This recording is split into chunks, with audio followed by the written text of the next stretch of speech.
Hello everyone, we are at the question number 6. In this question, the adjacent angles of a parallelogram have equal measure. Find the measure of each of the angles of the parallelogram. यानी parallelogram में adjacent angle equal हैं तो उसके सभी angle find out कीजिए कि वो कितने डिग्री के होंगे। तो इस क्वेश्चन में लेट कर लेते हैं कि ये एक पैरेललोग्राम दिया हुआ है और इसके वर्टिसेस हैं ए बी सी डी और लेट करते हैं कि जो एंगल ए है वो एक्स के इक्वल है। दैट इम्प्लाइज जो एंगल बी है वो भी एक्स के इक्वल होगा, क्योंकि क्वेश्चन में दिया हुआ है कि एडजेसेंट एंगल इक्वल हैं, यानी ये एंगल एक्स और ये एंगल एक्स दोनों एक दूसरे के इक्वल हुए। According to the property of a parallelogram में एडजेसेंट एंगल का टोटल 180 डिग्री होता है। तो इसका मतलब हम ए में बी प्लस करेंगे तो 180 आएगा, मतलब कि इस x में ये x अगर प्लस किया जाए तो 180 डिग्री बनता है। x plus X is equal to 180 degree और इसका रीजन रहेगा एडजेसेंट एंगल। तो रीजन हमें यहाँ पर साथ में लिखना होगा एडजेसेंट एंगल्स। अब x में x अगर प्लस किया जाए तो 2x होगा और 2x की वैल्यू 180 डिग्री। x के साथ जो 2 मल्टीप्लाई में है वो दूसरी साइड जाकर डिवाइड में हो जाएगा, तो x की वैल्यू होगी 180/2 दैट इज़ 90 डिग्री। तो x की वैल्यू यहाँ पर 90 डिग्री आ चुकी है। इसका मतलब क्या हुआ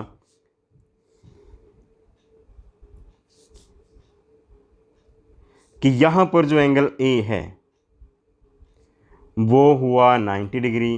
तो इसी तरह से जो एंगल B है वो भी 90 डिग्री हुआ, क्योंकि दोनों ही x के इक्वल हैं। इसके बाद D, एंगल D क्या है? एंगल D इक्वल होगा एंगल B के, यानी ये भी 90 डिग्री होगा। ऐसा क्यों लिखा? Because opposite angle of parallelogram, यानी पैरेललोग्राम में अपोजिट एंगल्स इक्वल होते हैं। अब इसी तरह से हमें एंगल C फाइंड आउट करना है। एंगल C भी इक्वल होगा एंगल A के, यानी 90 डिग्री के। तो सभी एंगल यहाँ पर 90 डिग्री आ चुके हैं। ए बी सी डी सभी का मेजरमेंट 90 डिग्री है। तो इसके आंसर में हम लिख सकते हैं, लास्ट में जो आंसर होगा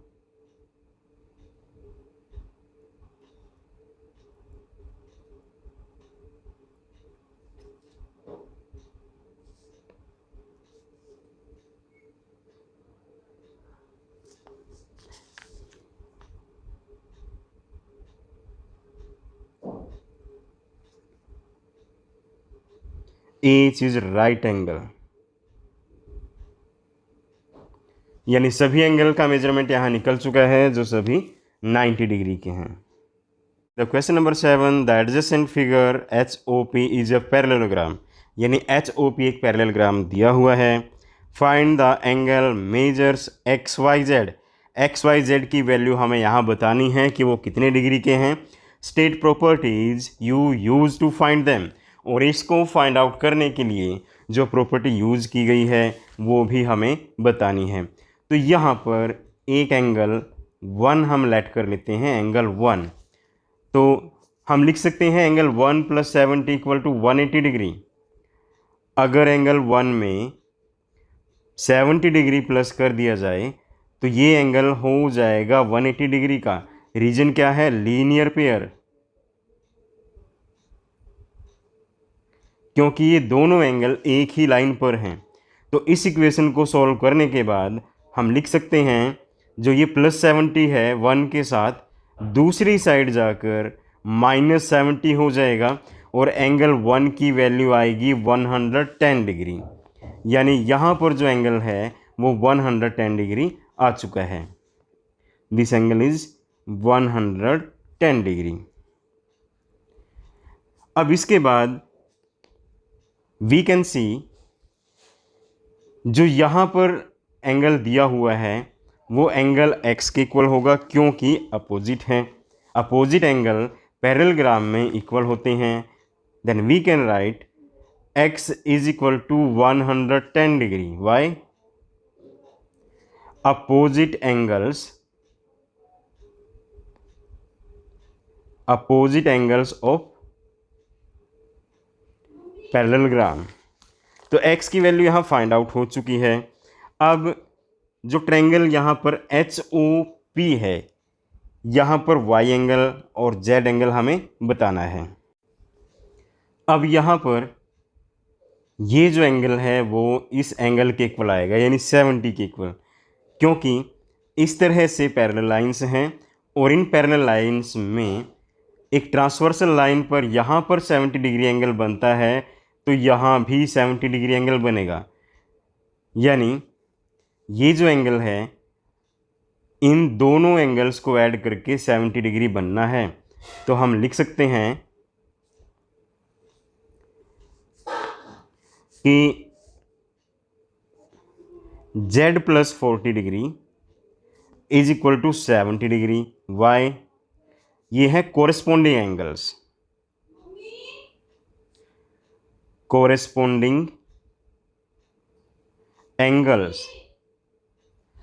और कोरेस्पोंडिंग एंगल्स इक्वल होते हैं।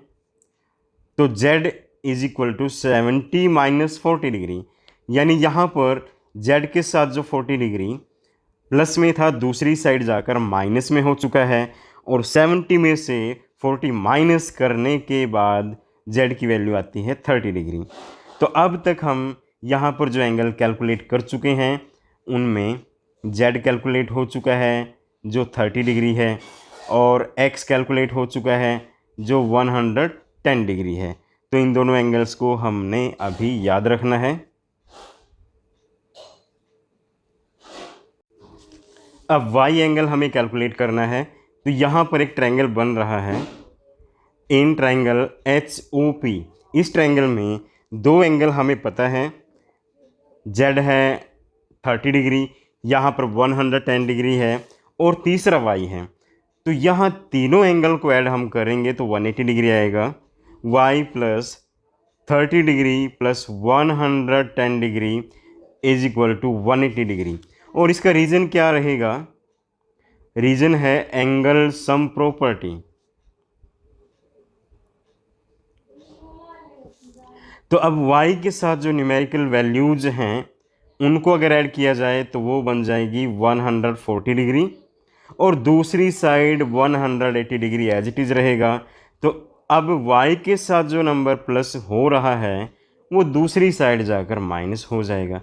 तो इस तरह से y की वैल्यू 40 डिग्री आती है, और इससे पहले हम z एंड x कैलकुलेट कर चुके हैं, तो तीसरी वैल्यू यहाँ पर 40 डिग्री आ चुकी है। तो लास्ट में हम आंसर में ये तीनों चीज़ें लिख देंगे। x y z की जो वैल्यू है वो लास्ट में x क्या हुआ 110 डिग्री, y है 40 डिग्री, और z यहाँ पर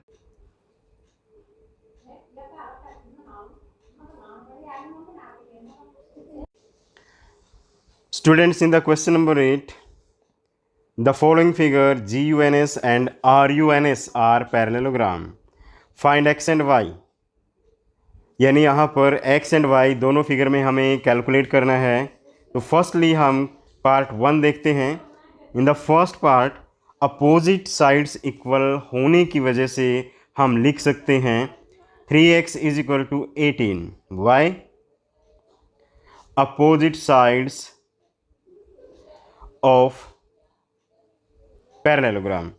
तो इस इक्वेशन को सॉल्व करने के बाद हम लिख सकते हैं x इज इक्वल टू 18/3, यानी x के साथ जो 3 मल्टीप्लाई में है वो दूसरी साइड जाकर डिवाइड में हो जाएगा। तो x की वैल्यू आएगी 6 सेंटीमीटर। क्योंकि सभी मेजरमेंट यहाँ पर सेंटीमीटर में दी हुई है। अब इसी तरह से y कैलकुलेट करेंगे। तो y के लिए ये साइड और ये साइड इक्वल आएंगी, क्योंकि ये भी अपोजिट साइड्स हैं। We can write 3y is equal to 26। इसका भी रीजन यही रहेगा, अपोजिट साइड्स ऑफ पैरेललोग्राम। तो y के साथ यहाँ -1 भी लिखा हुआ है, तो पहले ये -1 दूसरी साइड जाकर +1 हो जाएगा। तो इस तरह से 3y की वैल्यू आएगी 27 और y की वैल्यू आएगी 27/3, दैट इज़ 9 सेंटीमीटर। तो y इस क्वेश्चन में 9 सेंटीमीटर आ चुका है। अब इसके बाद दूसरी साइड में, यानी जो b पार्ट दिया हुआ है, सेकंड पार्ट में ये और ये बाइसेक्टेड डायगोनल्स हैं। इसी तरह से ये और ये बाइसेक्टेड डायगोनल्स हैं, क्योंकि डायगोनल्स पैरेललोग्राम में एक दूसरे को बाइसेक्ट करते हैं। अगर बाइसेक्टेड डायगोनल्स हैं तो हम यहाँ पर लिख सकते हैं कि y + 7 20 के इक्वल होगा। y + 7 is equal to 20।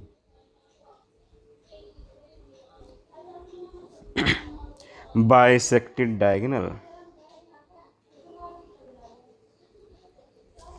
तो y के साथ जो 7 प्लस में दिया हुआ है वो दूसरी साइड जाकर माइनस में हो जाएगा और y की वैल्यू होगी 13। अब इसी तरह से x के लिए भी हम लिख सकते हैं, दूसरी जो डायगोनल की कंडीशन है x + y उसमें 16 के इक्वल है, तो x की वैल्यू होगी 16 - y और y क्या है ऑलरेडी हम कैलकुलेट कर चुके हैं।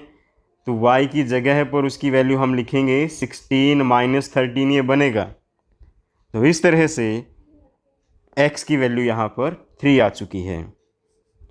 तो लास्ट में हम लिख सकते हैं कि यहाँ पर जो x की वैल्यू है